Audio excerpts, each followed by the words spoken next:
Inside this smartphone are 62 microchips containing a total of 90 billion transistors. These microchips are incredibly powerful and the cornerstone of all technology. But how are billions of nanoscopic transistors manufactured into a microchip the size of a tiny ant? Well, all these microchips were manufactured in a semiconductor fabrication plant like this one. Inside it is a clean room, which spans the area of 8 football fields and is filled with hundreds of machines, ranging in size from that of a van to that of a city bus, and costing anywhere between a few million and $170 million. Within this microchip factory, silicon wafers travel from machine to machine and undergo around 1,000 processes over a 3-month period. And by the end of production, each silicon wafer will be covered in hundreds of CPU chips, each containing 26 billion transistors. When we zoom in, we can see the nanoscopic transistors at the bottom and over a dozen layers of wires above. This integrated circuit is then cut out from the wafer, tested, and packaged so that it can be installed into your desktop computer. In this video, we're going to explore the entire microchip manufacturing process and show you how billions of nanoscopic transistors and an impossibly complex 3D maze of wires are manufactured in one of the world's most technologically advanced microchip factories. It's an incredibly complicated process, so stick around and let's jump right in.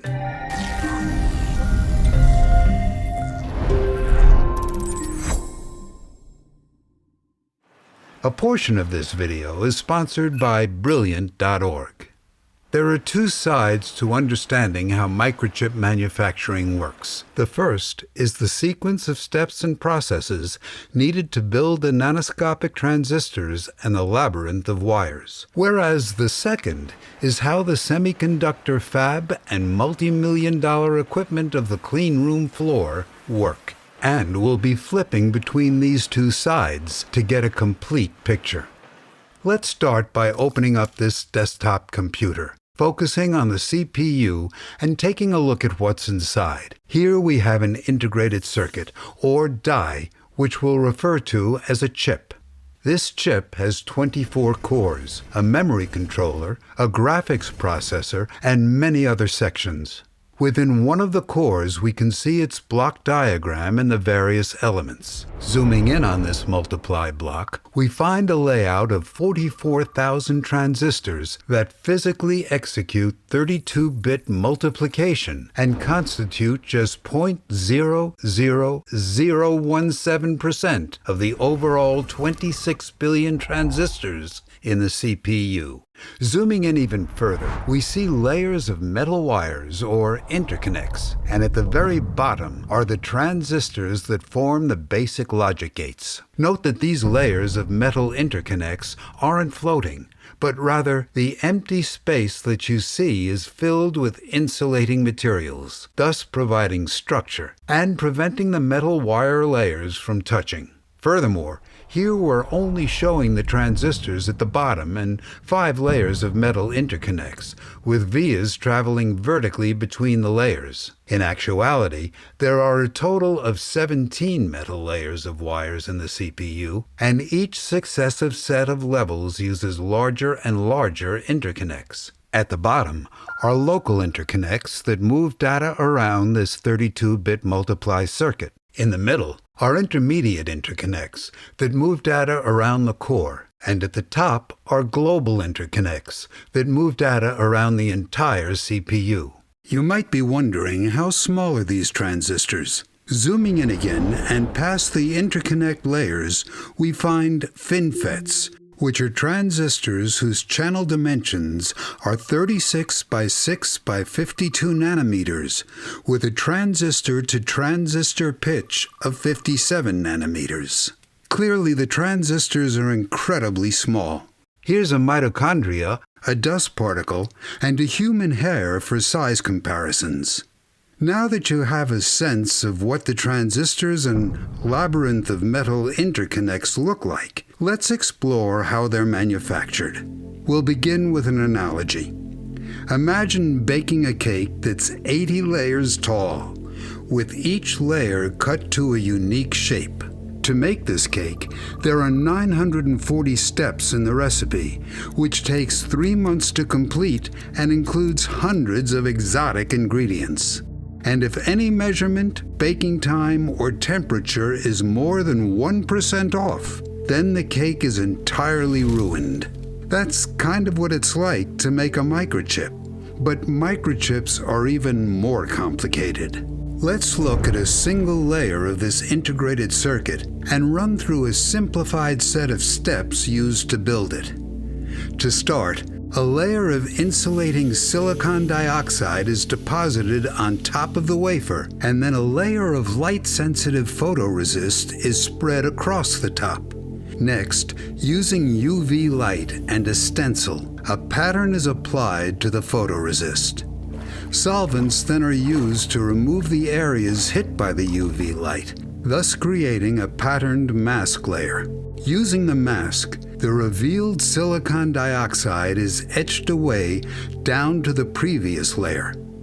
Next, the mask layer is removed, and a layer of copper is added to cover the wafer and fill in the areas that were just etched away. Finally, the surface is ground down and leveled off to reveal the copper and insulator patterns, and thus a single layer is completed. In order to build the next layer, which is a vertical set of metal vias, we repeat the same set of steps, but use a different pattern for the photomask. Since these layers are all built using the same set of steps, it's more effective to visualize the steps as a circle, like a clock. To build all the 80 layers of the die, this sequence is repeated over and over, resulting in 940 steps. One important note is that the FinFET transistors at the bottom are even more complicated than the metal wires, and thus additional steps are needed to fabricate them. Furthermore, cleaning the wafer to wash away dust particles that may have landed on the wafer, as well as inspecting the wafer to make sure everything is being built properly, happens frequently, and these steps need to be added to the circle. A different tool is used to complete each of these process steps. Now that we have an understanding of the steps, let's take a look at this semiconductor fabrication plant. This CPU is manufactured on a 300mm silicon wafer, which can fit 230 CPU chips.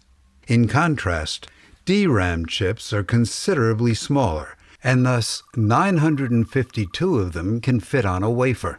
These silicon wafers are carried in stacks of 25 using a container called a Front Opening Universal Pod, or FOUP.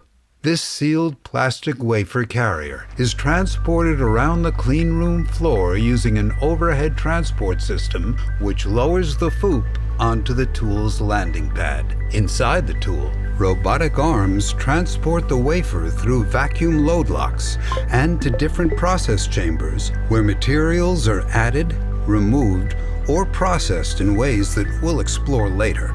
The wafers are then returned to the FOUP, resealed inside, lifted up to the overhead transport system, and carried to and dropped onto the next tool, where the next step in the process is completed. To build the entire chip composed of 80 different layers, it takes 3 months of traveling from tool to tool, where at each stop one of the 940 process steps is completed. In order to increase the microchip mass production capabilities of a semiconductor fabrication plant, or fab, typically there are dozens of the same semiconductor tools organized in rows that perform the same process. On the clean room floor, there are a total of 435 semiconductor tools, resulting in the fab's production capacity of 50,000 wafers, or 11.5 million CPUs a month. These tools have rather complicated names, so we'll start by categorizing them according to their functionality. There are 6 groups: making the mask layer, adding material, removing material, modifying the material, cleaning the wafer, and finally, inspecting the wafer. We've color-coded the different functional groups to the various tools and process steps to help you not get lost.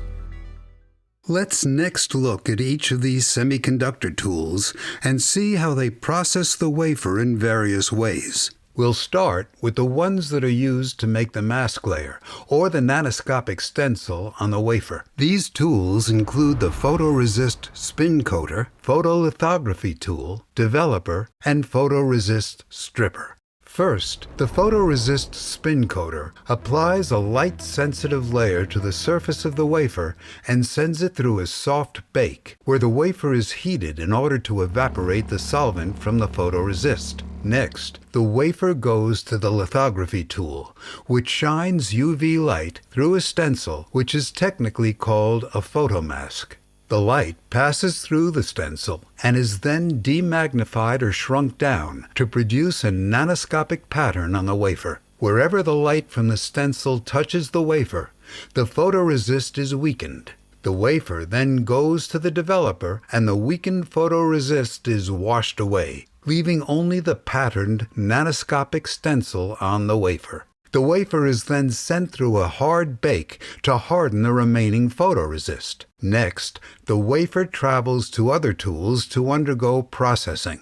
And once these processes are completed, the wafer goes to a photoresist stripper, which uses solvents to dissolve and remove the photoresist mask layer.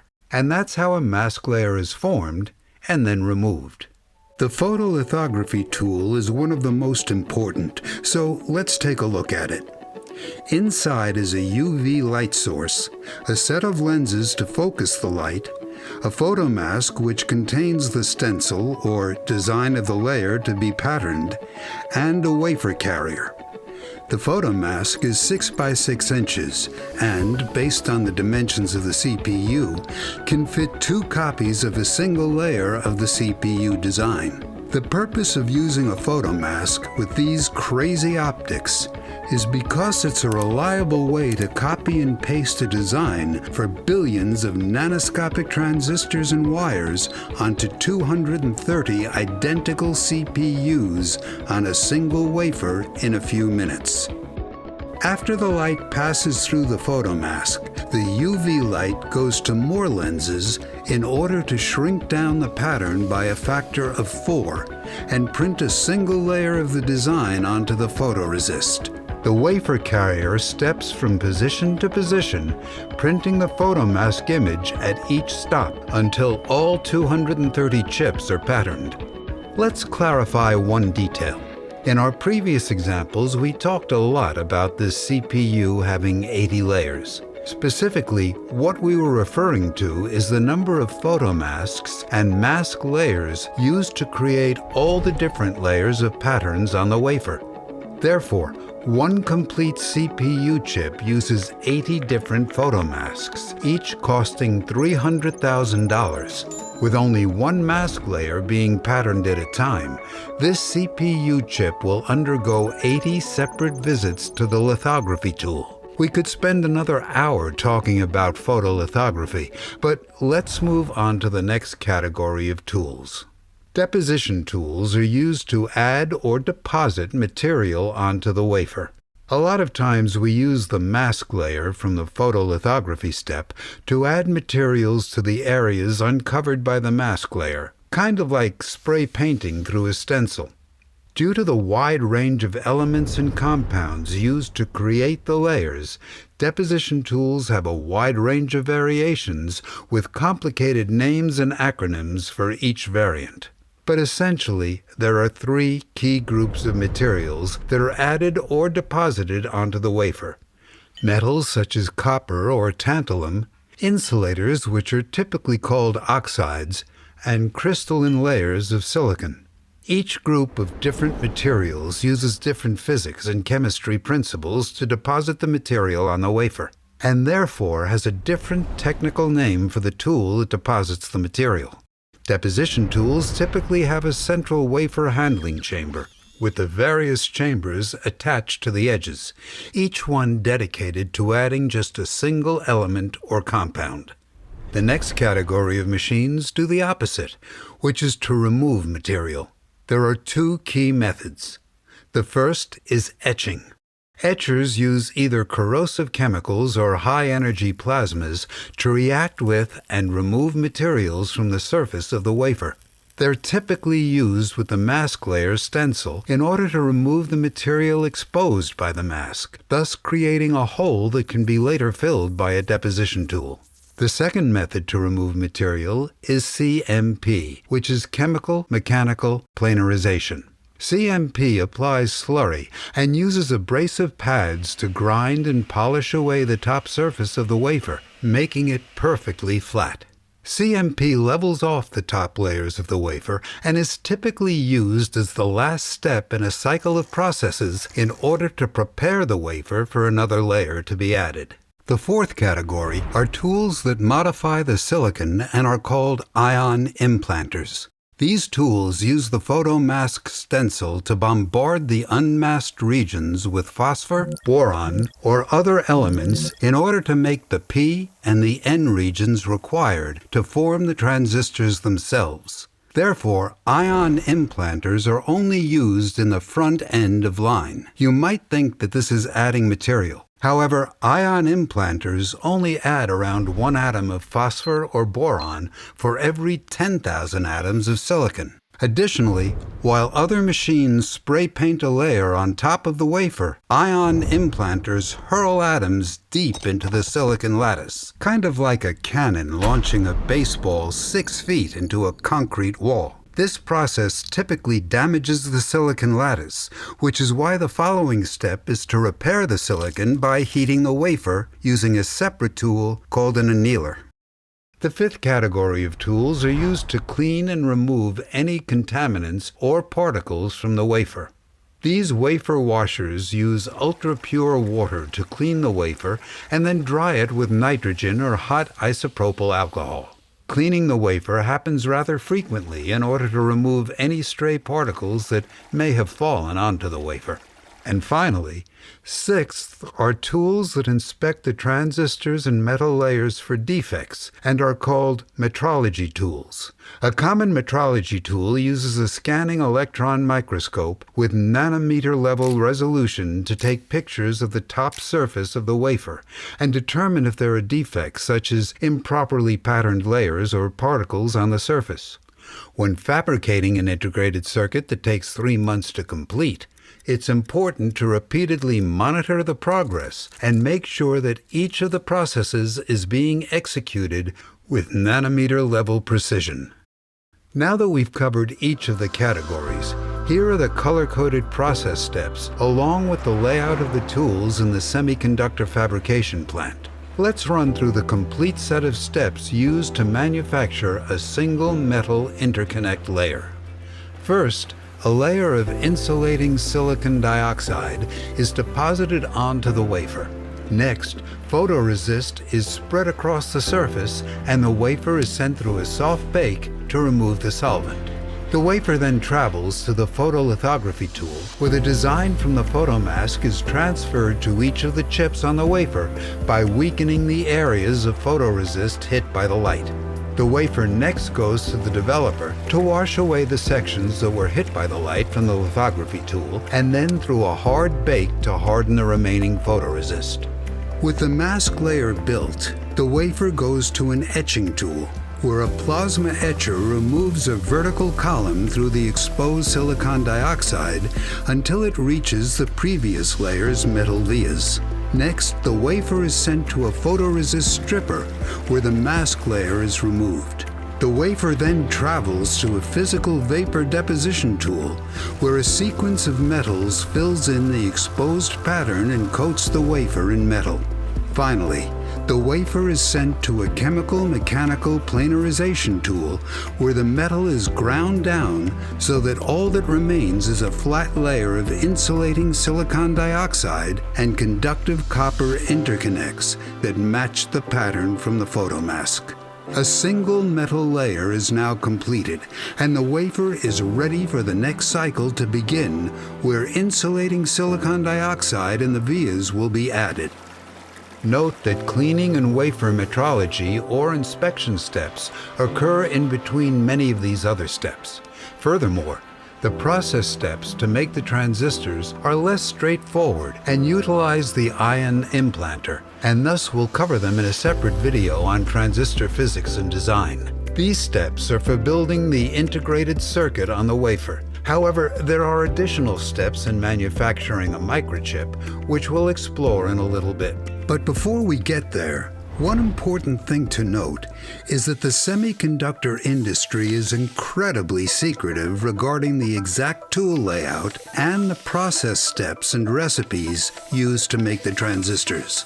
We wanted to make the best video on how microchips are made, and it took us 180 hours of scouring the internet and textbooks for information and reference images. And, using what we found, we spent 205 hours modeling each of these tools, the many layers of the integrated circuit, and the semiconductor fab.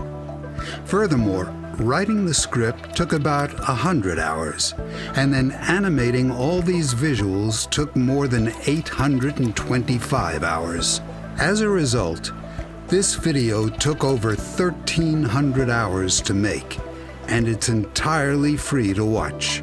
We want to make more videos like this one, where we explore computer architecture and how transistors work, and we can't do it without your help. The best way you can help is by taking a few seconds to scroll down, write a comment below, like this video, subscribe if you haven't already, and then share this video on social media or send it to a friend or colleague. Truly, just a few seconds of your time helps far more than you think. Additionally, we have a Patreon page where we'll be releasing behind-the-scenes footage of our work and updates for upcoming videos. If you find what we do useful, we would appreciate any support. Thank you.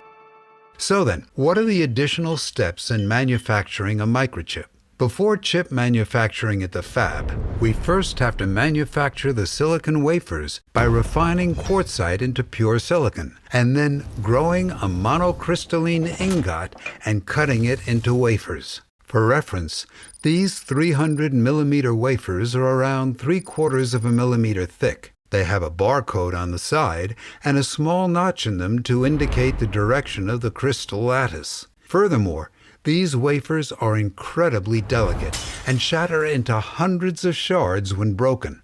A single wafer costs around $100, but after being populated with CPUs, it's worth closer to $100,000, making it quite literally 10 times more valuable than its weight in gold. Moving on to the steps after chip manufacturing.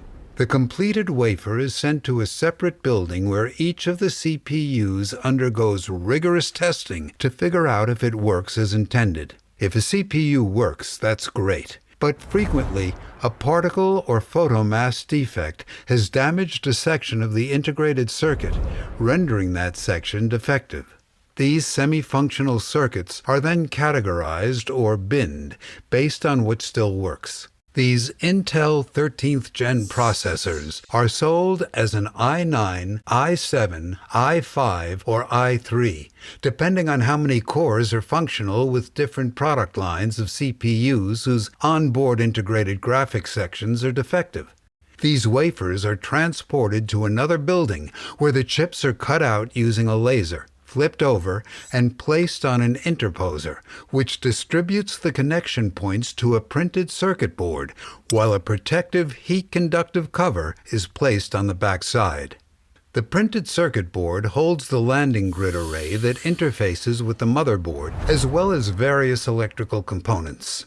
Next, an integrated heat spreader is mounted on top, and the entire assembly is tested one last time before being packaged for sale. Finally, the CPU is now ready to be mounted onto the motherboard and installed into your desktop